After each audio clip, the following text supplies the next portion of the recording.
আমরা আজকে বানাবো মাংস দিয়ে পকোড়া। এই যে নিচে চালের গুঁড়ি আছে, এনে মাংস এই যে ব্লেন্ডার দিয়ে এই যে মিহি করে নিছি। তার বাদে ৬-৭টা পেঁয়াজ কুচি আছে, এনে একটা একটা সব দিয়ে দিব।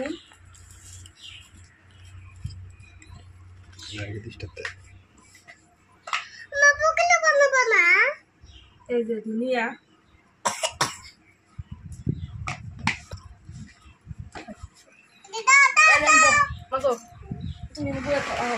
তুমি আমার বুকলে পাবাই না, এটা পাবে না।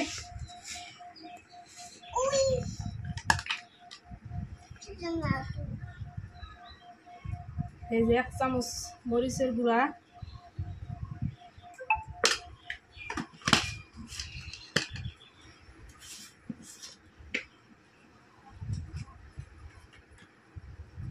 অল্প একটু হলুদ,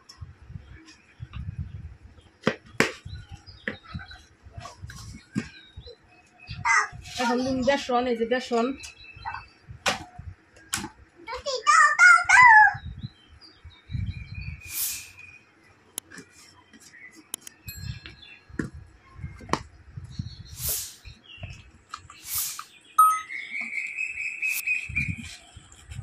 এটা হলো কর্নফ্লাওয়ার, অল্প কর্নফ্লাওয়ার দিন।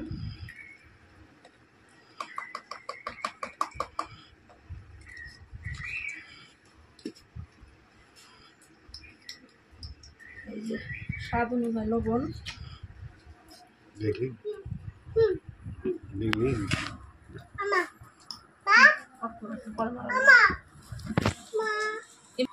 এই যে আমি ভালো করে মাখায় নিমু। ইয়ে দেখছি আমি কি বানাইতেছি।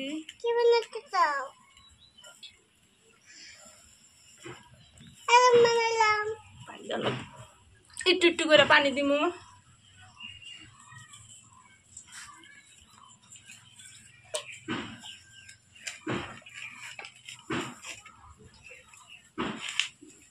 এর মধ্যে দেওয়া ভুল হয়েছে, গাবলার মধ্যে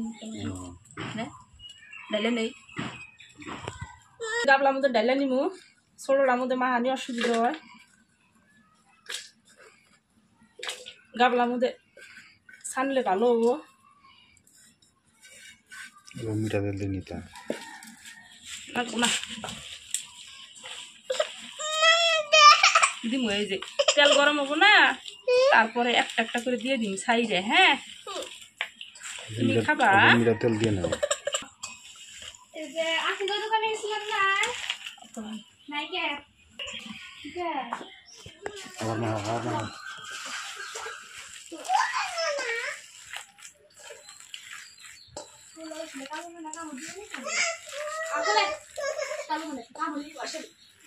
রসুন নামানি দিচ্ছে, তাই মজা লাগবে।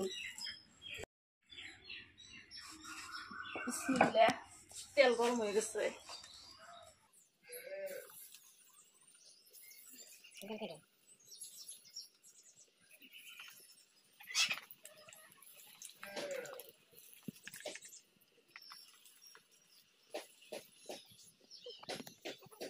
আমার ভাজা কমপ্লিট। অনেকটাই পকোড়া হয়েছে, খুবই সুন্দর কালার, লাল টিক টিক করতেছে।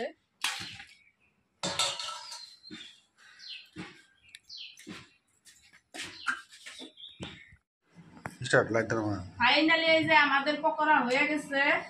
এই যে দেখতেই পাচ্ছেন খুব সুন্দর পকোড়া হয়েছে, পুরা মচমচা। এই যে এই পকোড়া আমি চা দিয়ে খাবো। এই যে আমি চাও বানিয়ে নিয়েছি।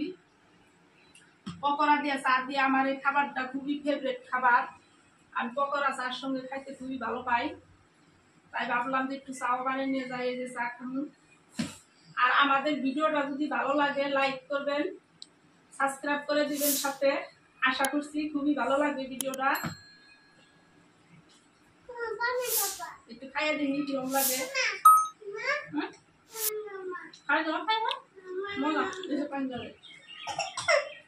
খুবই মজা আছে, খুবই।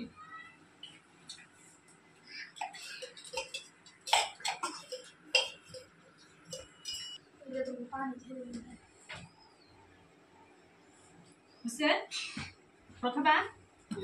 পকোড়া খাবা এই যে চা দিয়ে পকোড়া খাবা না ধরো একটা নাও সে